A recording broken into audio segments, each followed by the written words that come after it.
Today, we are going to be talking about the only 5 numbers that you should really give a shit about in your brick and mortar gym, right? And now some of these numbers, they have sub numbers that you can break down into smaller numbers, which we'll talk about. But really, when you are taking a 1,000-foot overview of your gym and its performance, and whether you're doing this as an exercise for yourself or you're doing it with your team, right? Sometimes it's really easy to get stuck in the weeds and say like, man, if I could just get my show rate higher, or if I could just get my cost per click lower, or whatever it may be, because you're just digging so deep into one particular subset, you lose sight of the bigger picture, right? And so these 5 numbers are the bigger picture. These 5 numbers help you zoom out. And if you focus on understanding these 5 numbers and improving each one of them, which we'll talk about how you can improve them as well. But if you just focus on these 5, you can let a lot of those little details go, right? Because they will massively drive your business in the direction that you want it to go, right? And so you don't need to, no one's perfect, right? And so it's really hard to optimize and perfect every single number in your business, right? So how do you focus on the important ones? That's what today's live is about. Okay, so I dropped a link in the description of this video where you can click on it and it will give you the 5 numbers, right? And it will tell you how to improve those, right? And so we're going to walk through that together. I'm not going to screen share because I want to talk to you today, but I am going to pull it up on my end so we can go through it together. Okay, so the first number, guys, is referred to as let me zoom out.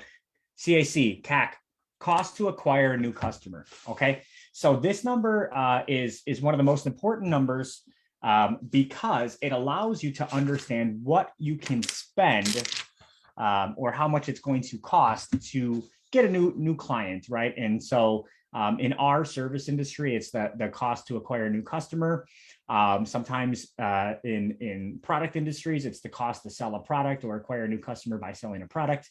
But really, guys, this boils down to when you put everything in, what did it cost you to actually get that customer? So from ad spend, if you're spending money on ads, to salespeople, if you're paying out commission, to marketing, if you're paying out any money for marketing, right? All of those things considered, what was your hard cost to acquire the customer? Now, a way to improve this, I'm going to pull this up so that way I'm walking through the sheet with you guys. All right, so a way to improve this would be create multiple organic pipelines, right? And so if you want to reduce your cost to acquire a customer, and for brick and mortar gyms, guys, I recommend that it's $150 or less, right? That's what I think that the benchmark should be. And I'll tell you why when we get to lifetime value, but $150 or less should be a reasonable cost. And that's, guys, that's after you spend money on ads. That's after you spend money on marketing. If you're paying somebody to do it, that's after you pay your commission to your salespeople. That's all said and done. It costs you that much to acquire a customer. So how do you improve that? Well, you have to have some pipelines or some streams of new clients that are free, right? And so a lot of people think of the most well-known ones like referrals and walk-ins and things like that. But there's actually quite a few different ways to get clients for free. You just have to know how to utilize them, and you have to know which ones really give you a good return on your time, because they're free, but they're going to take you time, right? And so they're not necessarily free depending on how you value your time. So which ones are going to use your time the best, right, to get you free clients? And here's a hint: it's not BMing 100 people every morning, right?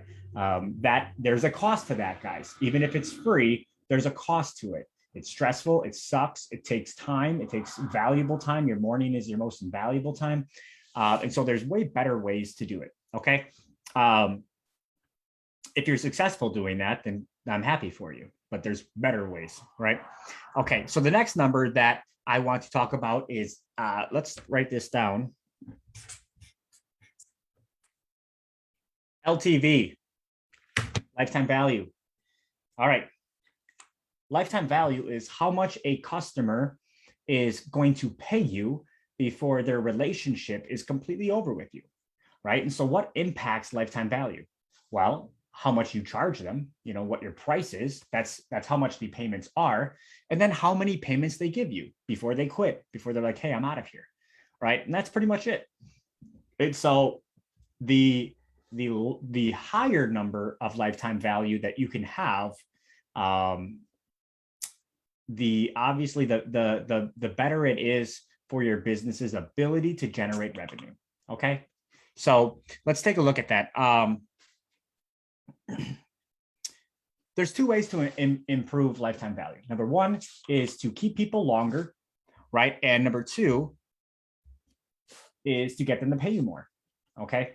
And so I think that a good benchmark for brick and mortar gyms is $1,800 or more, right? So they pay you $1,800 before their relationship is completely done with you. Now, some people could pay you a lot more, right? Some people are going to pay you less. We take an average of all of your customers, and on average, if you can get them to pay you $1,800 before they quit, then that is ideal, because you have a 10x difference between your cost to acquire a customer and your lifetime value. Okay, so let's say we are acquiring customers at $180. I believe that's the number. I might have said 150. I think the true number is 180. I think 180 would be fair to acquire a customer at that number. But let's say you are acquiring customers at $180 all in, right? And you know that they're going to pay you $1,800 in revenue before they're gone, right? Then you have a 10x multiple on what it costs you to get that customer versus what they pay you, right? Now, remember, that's not a 10x profit.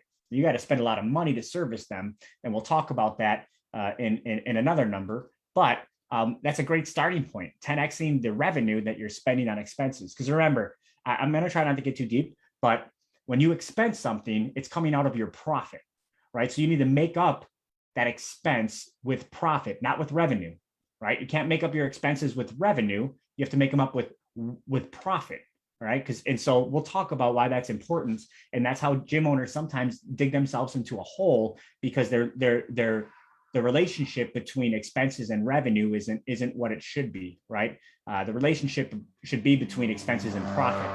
Okay, so let's talk about that.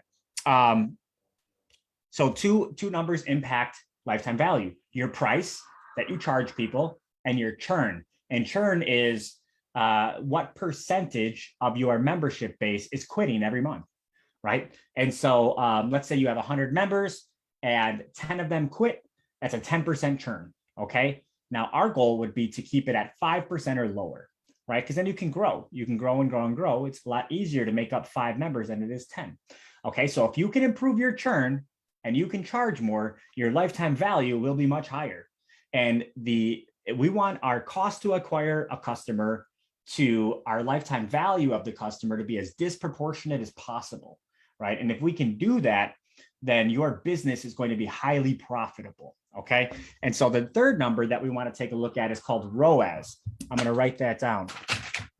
Don't know why I'm writing it down, because I have it on the document, but I started writing it down, so I'm going to keep doing that. ROAS, guys, and that is your return on ad spend.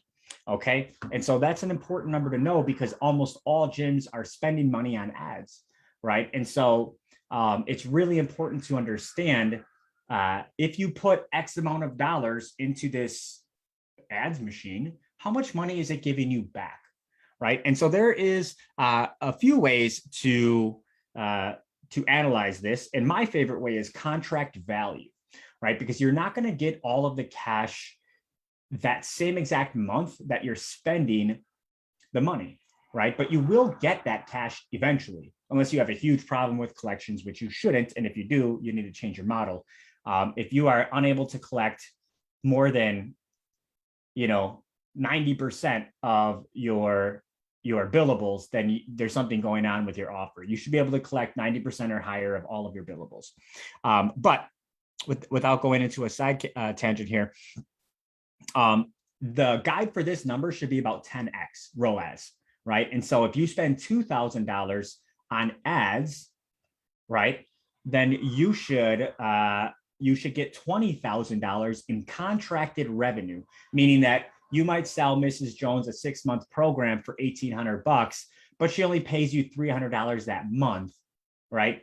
You still count it as $1,800 because you spent the money this month, and eventually all that revenue that's coming in is directly correlated to the money that you spent this month, right? So that's why when you're tracking ROAS, you want to track your contract value and your money down, but then you want to compare you want to use your return on your ad spend based on your contract value, right? And so if you can get what I like to recommend would be a 10x of ROAS, then that allows you to spend more money, right? It allows you to spend more money because you're going to get X amount down, which liquidates your ad spend. And gym owners need to know this stuff, right? And so how do you improve your ROAS? Well, there's a lot of ways. How do you get more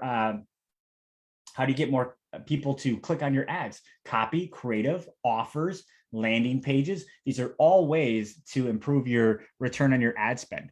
Okay. And so it's, or you could hire a marketing company and maybe you don't have to worry about any of those things and they'll do a better job than you would do yourself. And so, yes, they cost you money, but maybe they get you a much better ROAS. So at the end of the day, you're making a lot more money, right? And so these are things that gym owners need to know about, because I have 7 organic pipelines at my gym, but I still spend money on ads, right? Because I know that the organic pipelines are going to drive my cost to acquire a customer much lower, but I still need more customers. So I will spend money on some customers, right? And my amortized cost for both of them together is less than 150 to acquire the customer.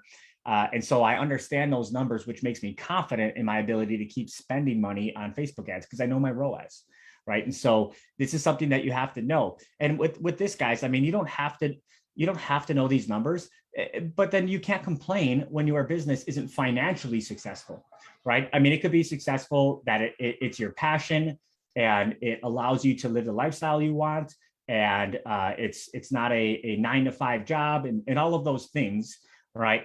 But if it's not financially successful, if it's not very profitable, and you don't know these numbers and you don't understand how to get to them, then you can't complain because they're not difficult, right? They just take time and understanding, right? And when you do know them, then you can make much better decisions, much better financial decisions. It's how to make money, right? And so there's quite a few ways to increase ROAS. Look at the sheet, and I wrote it down on there, and I encourage you to try to collect 25% of all of your contract value up front. So I put that on the sheet too, because let's say you write contracts for 6 months, 12 months, whatever it may be. Try to collect at least 25% of that up front. And maybe that means you do a monthly option, but then you get 5 people to prepay for their entire program. So collectively, you're getting 25% of your contract value that month up front, even if some of it's 100% from one client and 0% from another, right? That allows you to liquidate your ad spend, right? That allows you to liquidate your cost to acquire the customer, including your ad spend. And so that way it's not coming out of pocket to continue to spend money on ads, right?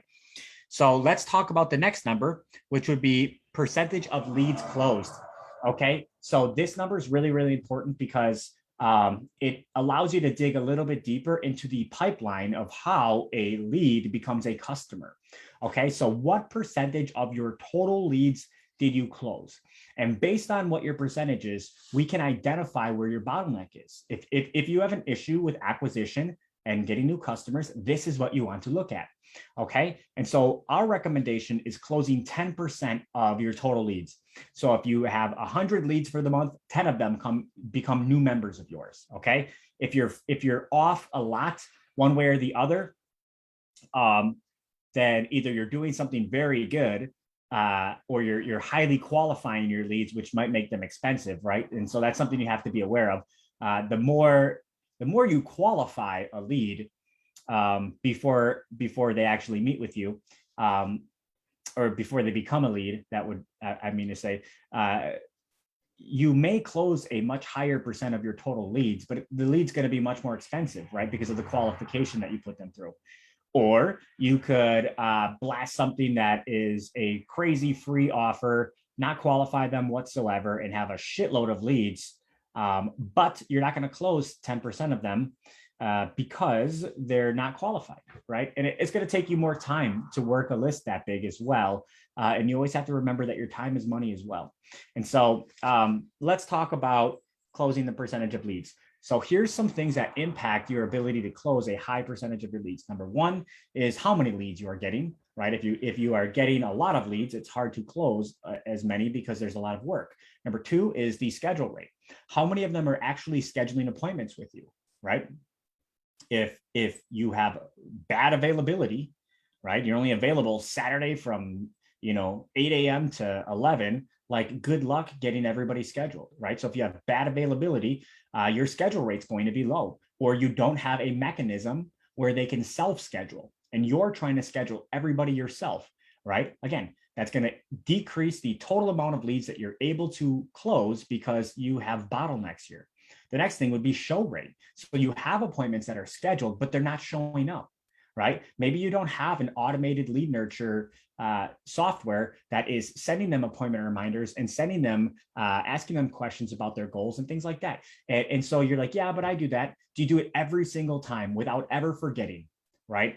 Do you always make sure that you have great punctuality and you have good follow-up? Are you always doing it? Do you know what I mean? And so systemizing some of these things, I don't believe in having something else have an actual conversation with somebody, but systemizing them so you don't forget to have those conversations is a huge area of improvement if your show rate is low, right?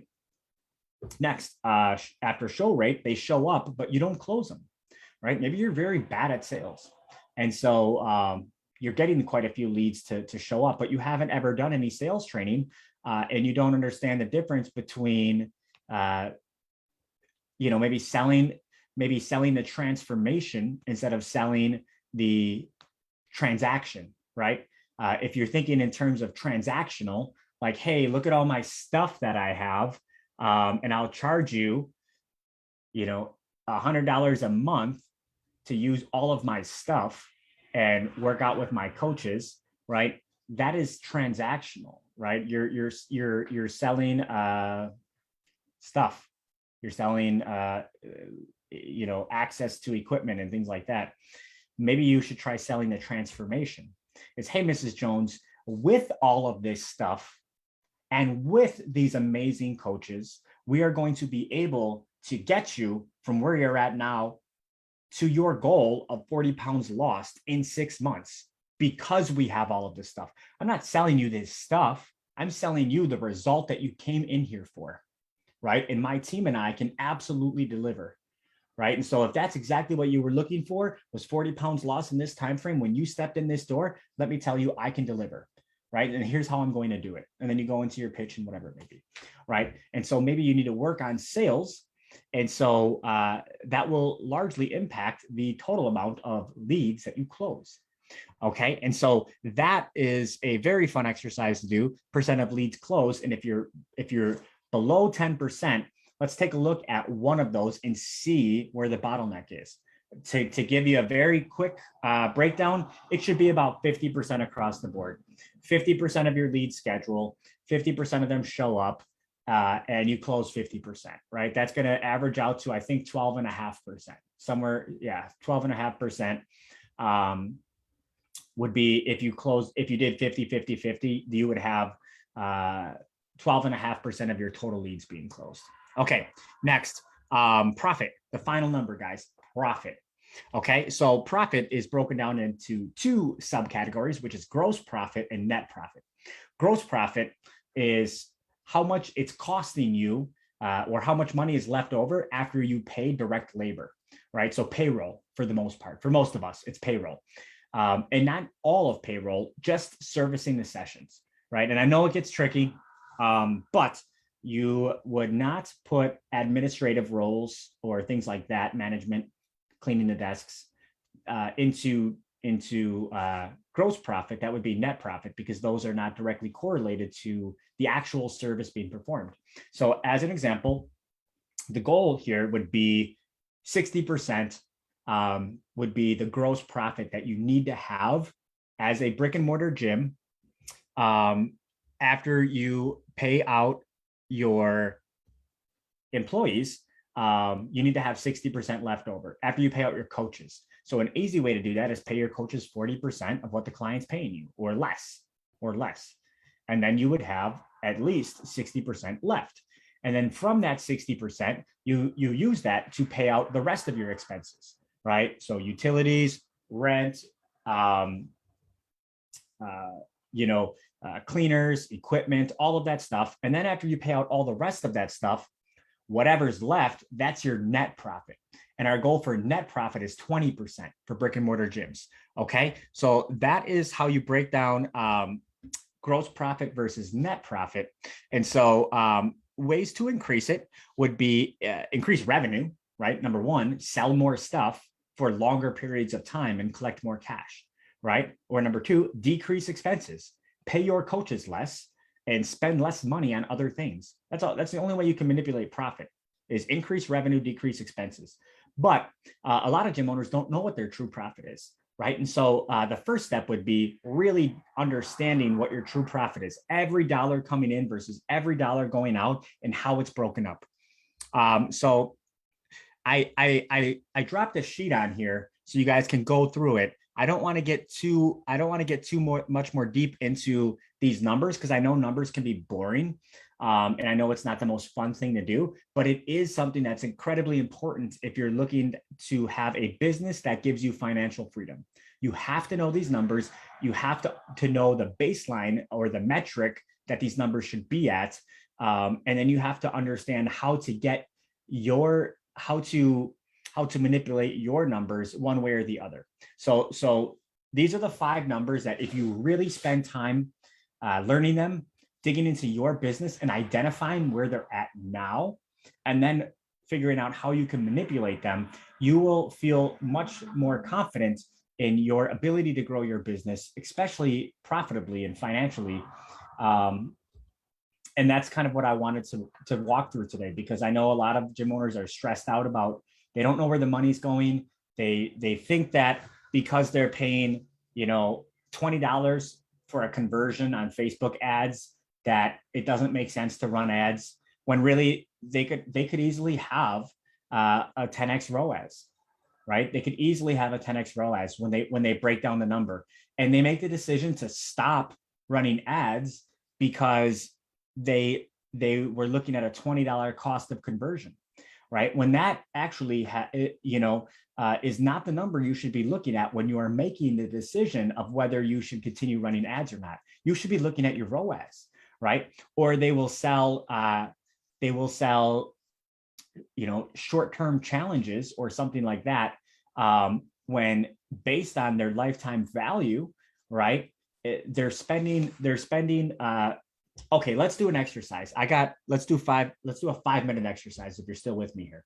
Okay, let's say that you spend $180 to acquire a customer. Let's just use the number that I recommended, okay? And this customer has a lifetime value of $1,800, and so that's exactly the numbers that I gave you, okay? Let's do some math here. $1,800 times 20%, because remember, you're only keeping 20% of that revenue. If your profit margin is at 20% net, what does that equal? $360. Okay, so you spent $180, right, to put $360 in your pocket. Okay, and so how much did you really put in your pocket? $180. right? Because you spent $180 and the person gave you $360 back in the form of net profit. So you really only kept $180 from that customer, right? As profit, which is why you can't spend more than $180 to get a customer, right? It all makes sense. That's why you can't spend more than $180 to get a customer, because when it's all said and done, you need to make money. You can't just exchange your time and services for free. And yes, they're giving you $1,800 in lifetime value. But guys, by the time you pay out the cost of labor and the rest of the expenses that are associated with running a business, you need to have a fair amount of profit left over so you can grow. And if you're not even collecting $1,800 from this person, holy shit, that's why your business isn't growing, right? So you need to make some big changes. And what are the changes we talked about? Increase your price or get them to stay much longer. Increasing your price is obviously much easier to do, okay? And so hopefully that was a fun exercise for you guys. If you're interested in numbers, I hope that it was. If you're not interested in numbers, you'll need to get interested or get an understanding or get somebody on your team that does understand or is interested in numbers, because that is usually when I meet with gym owners, that is usually what separates the guys that are crushing it from the people that they feel like their head's spinning in circles, right? I ask them about their numbers, and the guys that are crushing it give me all of these numbers. They know these numbers and they tell me. The guys that are like, man, I just can't seem to make enough money. My ads cost too much. I'm doing all the jobs myself. I ask them about these numbers and they don't know what they are.